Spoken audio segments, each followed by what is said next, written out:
What do you mean you don't want a vacuum cleaner for your birthday? You said it was broken. You wanted another one. What's up, guys? My name's Jeff. That's my wife. Welcome back to the show. Today, we're going to talk about why the little things matter too. Not just the big grand gestures we talked about last time, but the little stuff.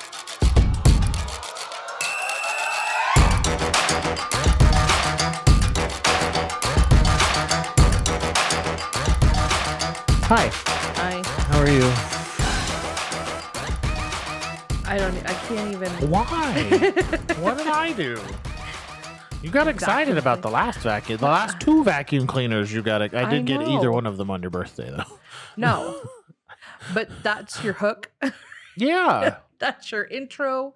My gosh. Let's do the question. Okay. Who was the first TV character that you had a crush on? Oh, my goodness.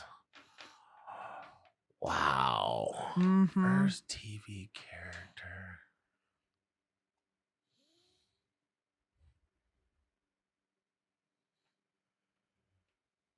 Jane Jetson.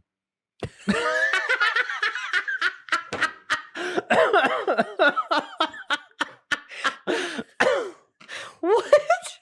Wait, it wasn't cartoon character, was it? That's where my head went. It just said TV character. TV character. Oh gosh, that's I can't live up to that. I am sorry. Mm-mm. Oh, I don't even know. So mine, you're gonna laugh. So when we were growing up, like we did not have cable, so we were very limited on our choices. And so one of the shows that we would watch sometimes was Baywatch Hawaii. Okay. So you're going to laugh at this one. So that was the first TV show that Jason Momoa was on. He was my first TV crush. Why can't I grow my hair out and have a beard? Because it's painful. Eventually it's not. It just takes like 6 years. That's not what we're talking about today. No. Really? Jane Jetson is the top of the... I went cartoon character because we said characters. Who's your favorite? Yeah. I don't know. TV character. Not cartoon. That's I grew funny. up with. You didn't watch a lot of TV growing up, though. Because we grew up when you stayed outside until the street lights came on. And limited TV options. Yeah, and cartoons were only on Saturdays, and that's when we watched. Yeah, probably Jane Jetson. Anyway, so we talked about grand gestures can bring surprise and joy to our partner, but the little things in a relationship matter. The consistent things that we do that strengthen and bond and increase emotional security on a regular basis. And we said at the end of the last show, grand gestures to get out of trouble don't work. No. Like long term, they're not sustainable, but it's the little things. You talked about, not only do I know how to make your coffee, but sometimes I bring it to you. Yes. Or I'm going to the coffee shop for date day and come back with ice cream or coffee, whatever, something like that. Yep. Small acts of love are meant to create a sense of security. Like we do them, but I do them because I want to do them, right? Oh, yeah. It's not obligation. It's not have to. It helps us feel like we're on the same team and we're in this together. Like I thought about you today, right? Absolutely. To go all the way back to the first, third, fourth, or fifth show, I will try to link it somewhere up here. But 212. Do you know what 212 is? It's been a minute. Twice in the morning, once in the afternoon, and twice at night. That sounds so dirty. It does. Take that any way you want it. They know that I check on you twice in the morning, once in the afternoon, and twice in the evening. And I have for almost 20 years. Yeah. Are you up? Did you eat breakfast? That's what it is you eat now lunch? because, yeah. Did you eat lunch? Did you eat dinner?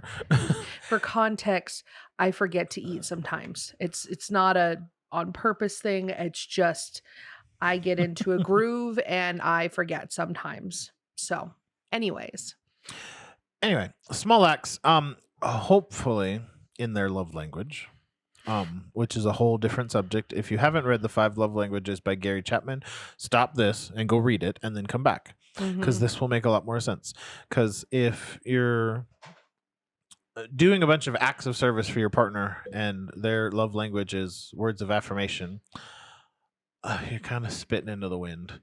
And That's a good way to or put it. or or you're sitting in the back seat and somebody else is spitting into the wind. Yeah.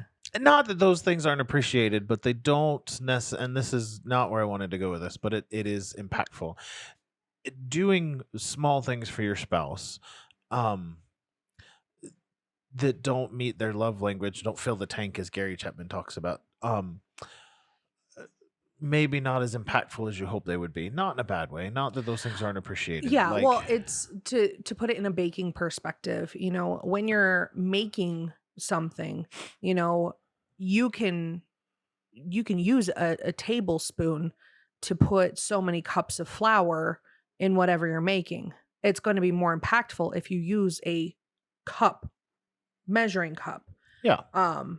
You'll get there, it'll just take so much more. So like if you're trying to fill a fish tank, for example, because we have a fish tank right there, Mhm. you're going to get the results that you want speaking in their love language.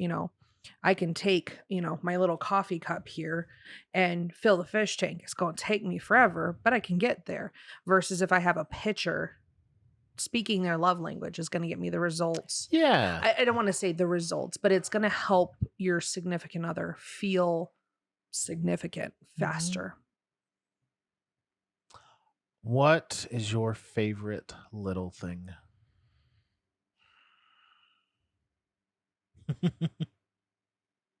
That's hard.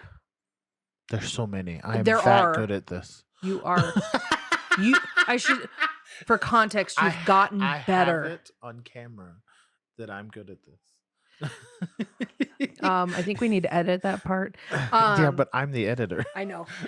No, there's a lot of little things that you do for me that I appreciate. So, one thing, probably my favorite thing is the fact that you are conscious of my presence. And it sounds weird, but like I know that if I enter a room, you are aware of where I'm at.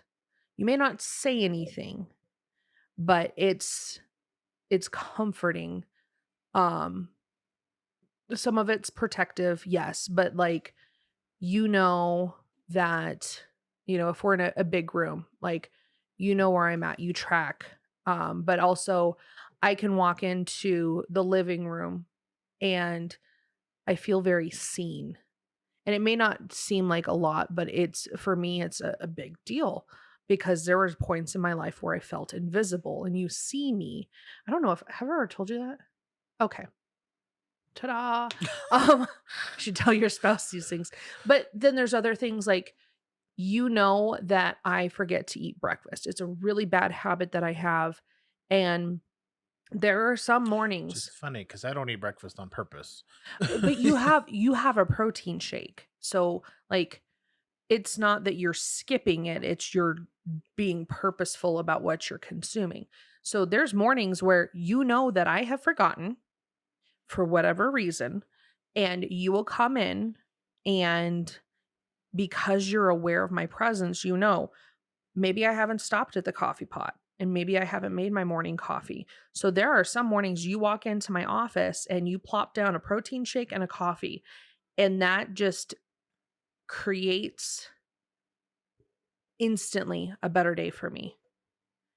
Or there's My favorite one that I don't understand is when you make coffee, you put it in a cup, and the cup is still on the counter in front of the coffee pot. I don't know how that works. And you're not the only one that does it either. No. I'm just like, because and honestly, you know what it is because I have a million and one things on my mind. Sure. And I can stop my brain for just long enough to be like, I need caffeine to function. And then I have to wait for it to fill coffee or whatever. And then I go to grab something. Sometimes it's, I need to make sure that I eat today or Jeff's going to give me a hard time. to be honest. So he'll go grab something or whatever, and I have something occupying my hand that should have had coffee in it, and I walk away. Um, or I'll pour my coffee, I'll go to the bathroom or whatever, and then I'll come back and forget to grab it on my way back. Cause I don't want to be walking through the house, all over the place with a cup of coffee. So sometimes I'll leave it like on the bar stool to go back. But then there's so many. There's so Sure. many. But I mean, what are your favorites that I do? Everything on Sunday. Okay. You're essentially, to put in short context, you're a single parent on Sunday. This is true. And arguably there's not a lot I can do about it. It is my normal job. So Yeah. everything on Sunday, because I'm gone before you get up, and the kids have already woken me up because they watch TV when the sun comes up, which is Weird. yeah. Anyway, and so I'm not back to arguably being a functional parent till somewhere around dinner time because I put a lot into the first 5 or 6 hours of the day. But you have to get up. Not that we don't do this every day. Oh, But you yeah. get up, get the kids ready, feed them, and then you work at the church with me. And then you bring them home so I can finish up at church and feed them again. And then somewhere around dinner, I'm back to what we'd call our normal responsibilities kind of things. And so that's probably the biggest one, is that our whole 12 years of vocational ministry has been a grand gesture, if you will. But the little things are all of those little things back to back, because that's a lot. And now they wipe their own butts. So it's a lot easier now than it was, 10 years ago and 8 years ago. Yeah. More practical. It sounds weird. We know our current responsibilities, right? We've broken up and so anytime you do any of the extra stuff, because you have a normal job that supports all of what we do, and all of my jobs will eventually. Or we've committed, we talked about this earlier today. Mhm.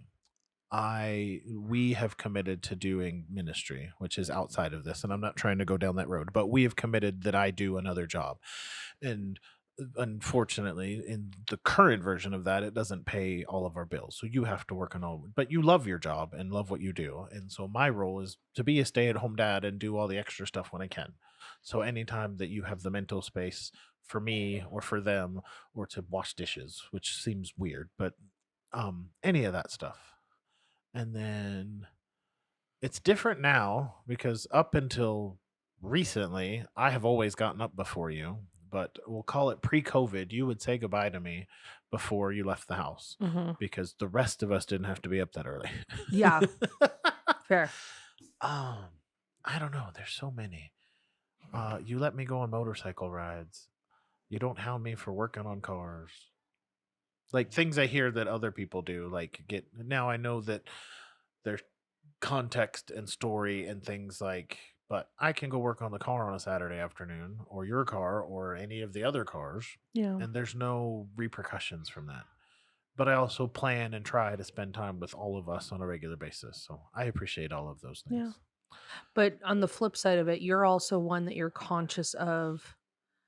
You're still available. Hmm. So, and I think, and not to knock anybody who just gets into it, like if they're working on cars, or if your thing is, because I love video games, like I enjoy sitting down and playing video games, but I am not completely tuned out.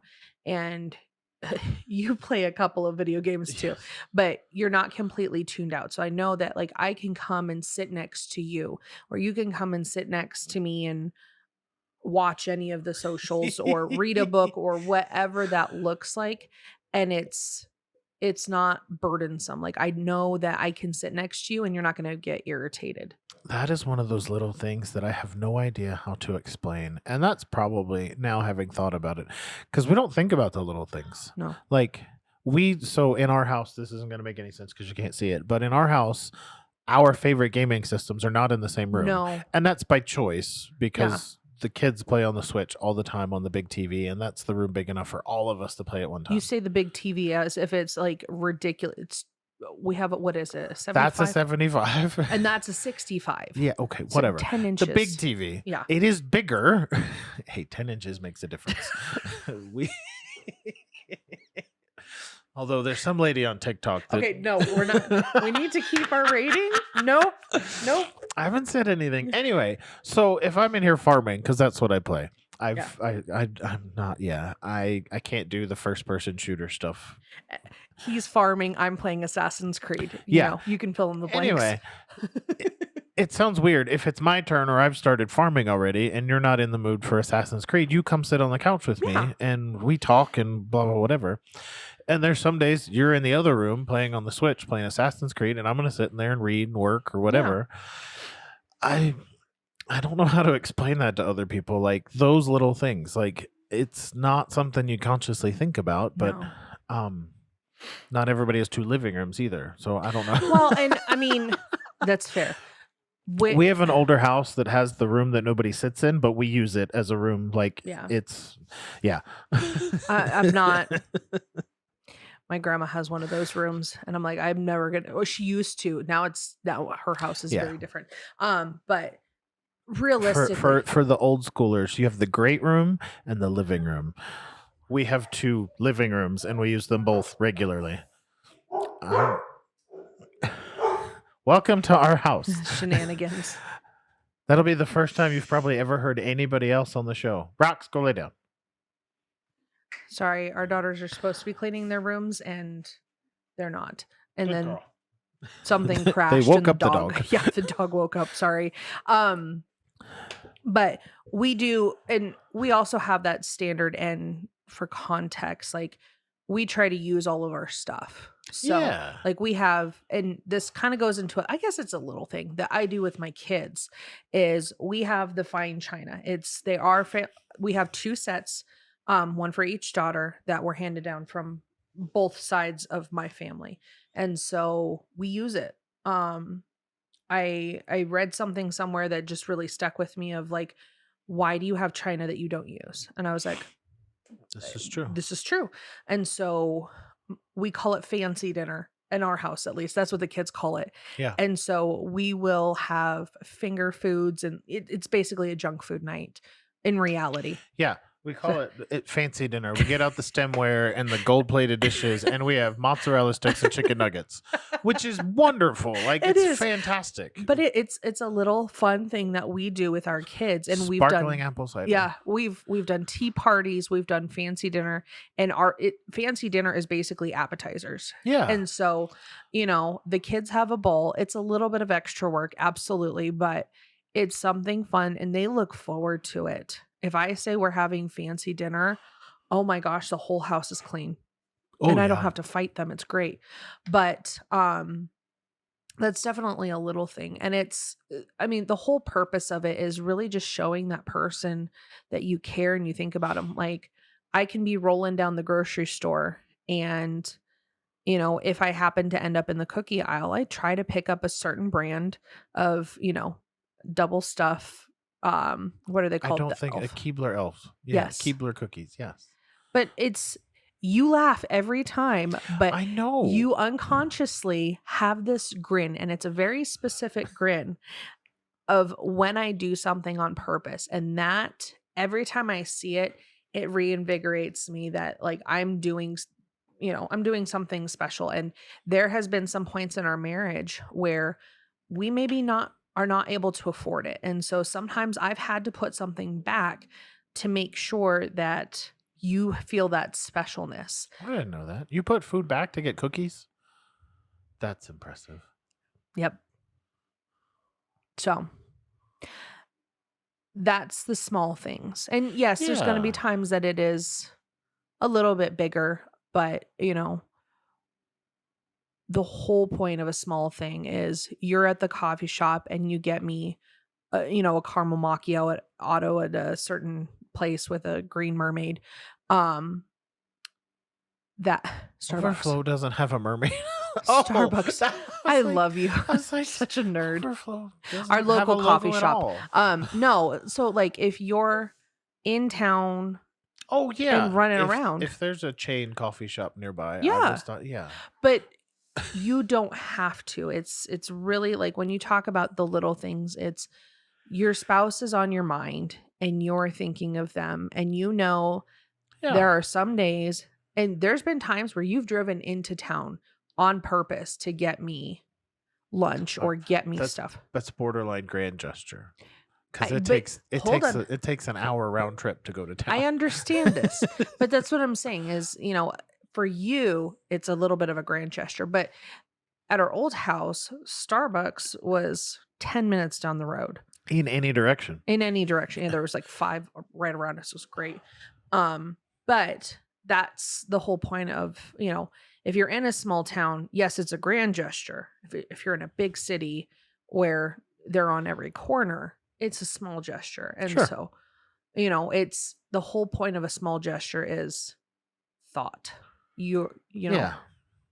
And the thought like that we're thinking about them, but too often we get into committed relationships that are hopefully leading to marriage, but things don't feel like they're heading in the right direction or as if the other person matters. And it's the little things that make it feel like it matters. Yeah. And like the effort Yeah. is worth it. I don't know if that's the right words.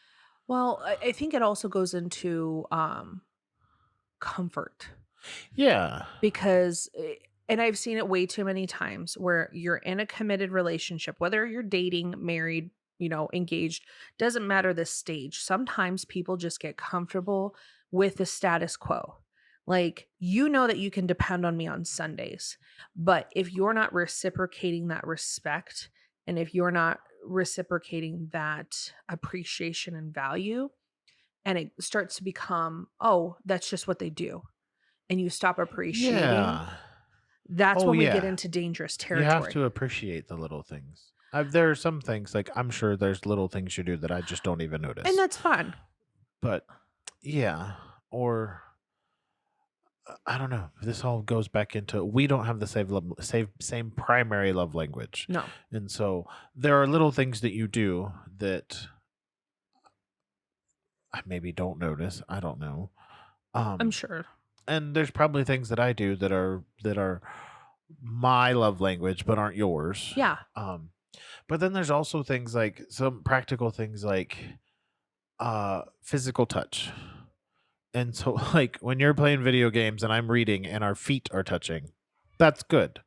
But that's like the little things that like some of that stuff. Yeah. Well, and I mean, we have two ginormous Oh my couches. goodness, yes. And so in reality, the ends are the most comfortable.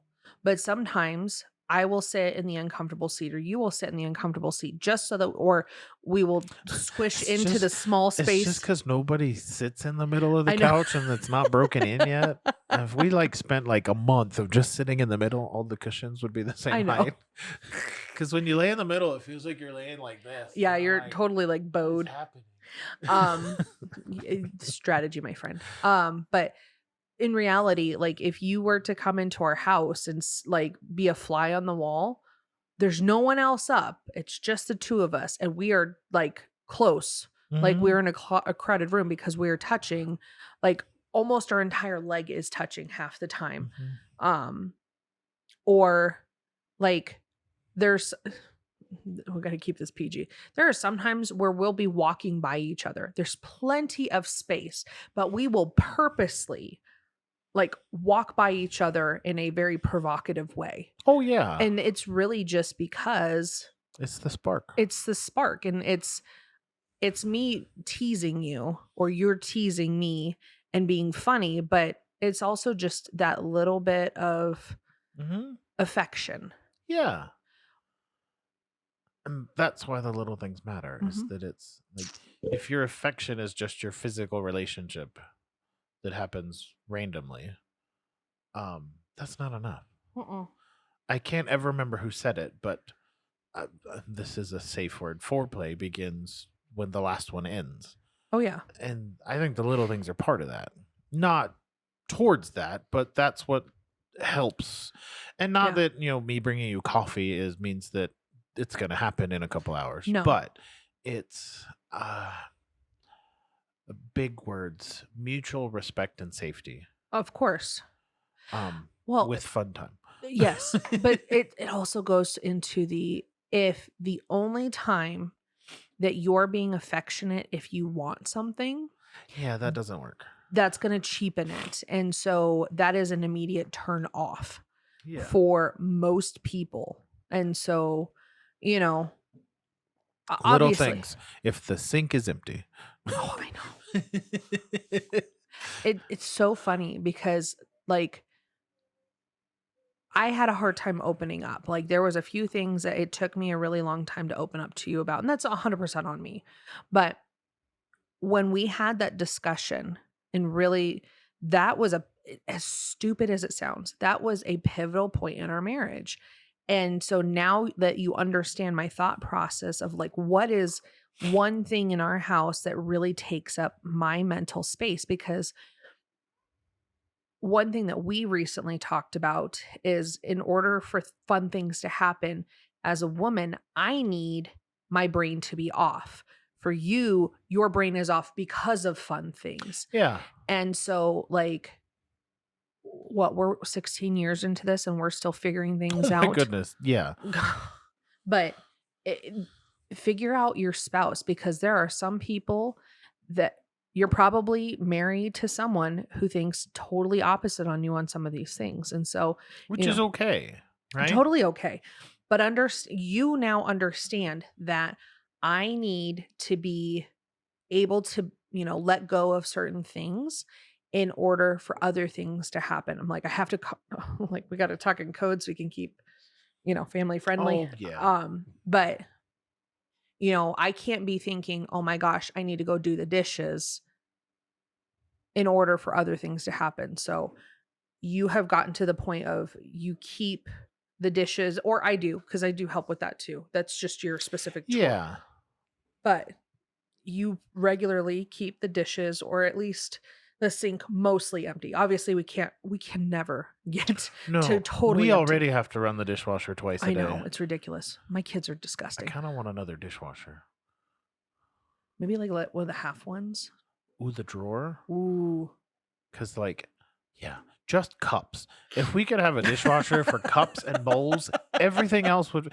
So the problem with this is we also eat at home pretty regularly. Oh yeah. And so there's and we like eat here at the table. Oh, so yeah. There's all the serving dishes, all the plates, but then there's also all the pots and pans. And yesterday was like fried potatoes and pork chops and Oh yeah. something else. Like air fryers are awesome. One more of those would be great too. Anyway, so there's if we could have one for just bowls and cups and everything else in the big dishwasher, that would be great.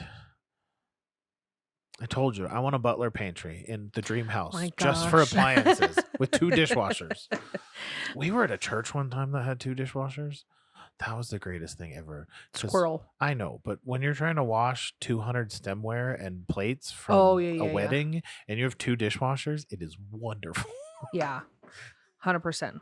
Anyway. Anyways, but it's also, I think it's something that you need to talk about. And, we have had this conversation of like, how can you explain having a level of intimacy where you can have, safe conversation about things that work or don't work. And I think if you have that mutual level of respect, and I kind of think that every relationship goes through these different progressions, because I feel like our marriage has gotten stronger over the years, 100%, as it should be expected. But we had no idea what we were doing 16 years ago. No idea. But now that we have been through a lot of these things, I feel safe having these discussions with you. There are little things that you are doing. If I'm having a bad day, you are purposely being a little bit more affectionate. And it may not be, hugging me or holding my hands or anything like that. Sometimes it's just it's silly things like making sure my water cup is full, or, at the end of the day, I have to have a sweet after dinner. It's just a thing, but you like it too. And so a lot of times, if we have cookies in the house, you'll bring me cookies and milk because that's something that I like. One time. Without asking. Oh my gosh. I wasn't even going to bring that up. I think it's funny. Yeah. We razz each other about this dumb things too. One time I didn't bring you cookies. It was the fact that you didn't even ask. You just like looked at No. me. Just And I don't remember why. Like, I looked at you, and I don't know if you were eating something. no. I don't remember. I I don't was know. just reading. Whatever. Anyways, One time. I know. You'll never live it down. Blah. That's not true. I know. You got me cookies the next day. So, but it's those little things that help create that safety net and that togetherness Ooh.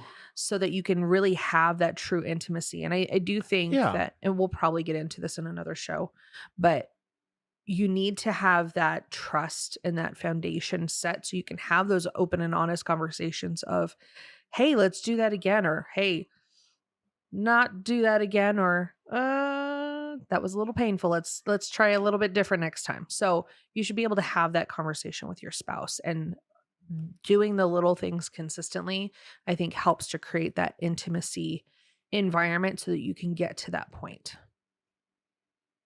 Yeah.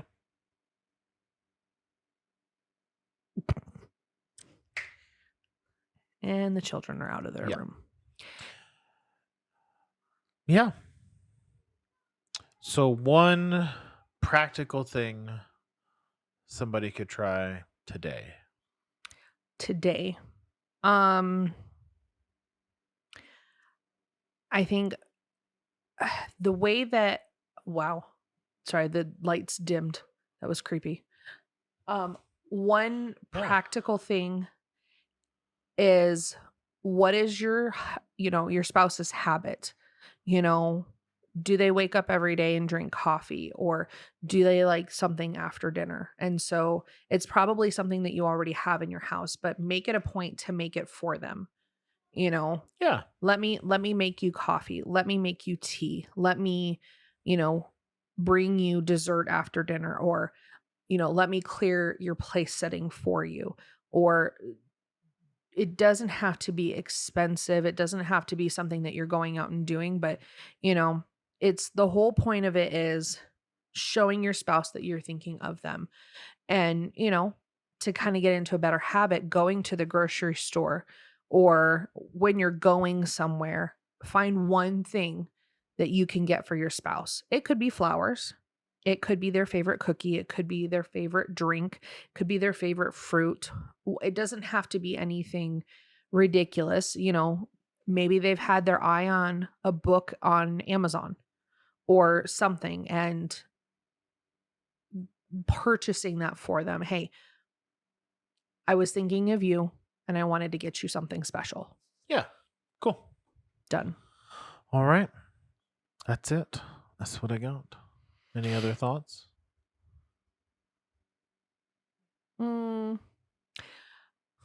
Kind of going into the mental health thing is have that open and honest conversation with your spouse is, Yeah. I'm struggling. This is how I need help. And so, Sure. if you're in that spot where you feel like the D word, divorce is Uh-huh. on the table, or even separation, don't be ashamed of it. Own it. Yeah. And then 'cause- figure it out. Yeah, because, more likely than not, your spouse, and this is where the show title comes from, I'll Yeah. always love you. I don't always have to like you. I'm a firm believer that there is always, the chance to get better. And so if you Yeah. have that conversation with your spouse, I want to do better, seek counseling because they're going to have a better insight than Mhm. you. But don't forget to, keep dating your spouse. Yeah. You have to. I mean, you don't have to, but you're going to end up with a Yeah. very you don't have to, expensive but- divorce. Oh my goodness. Yeah. Date night is number one. Anyway, on the therapy counseling idea, we are not therapists. If No. you need a therapist or you feel like your marriage could use one, go find one. We are not them. Check us out at My Wife Still Likes Me on the socials, mywifestilllikesme.com.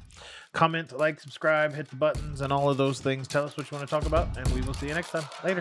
Bye.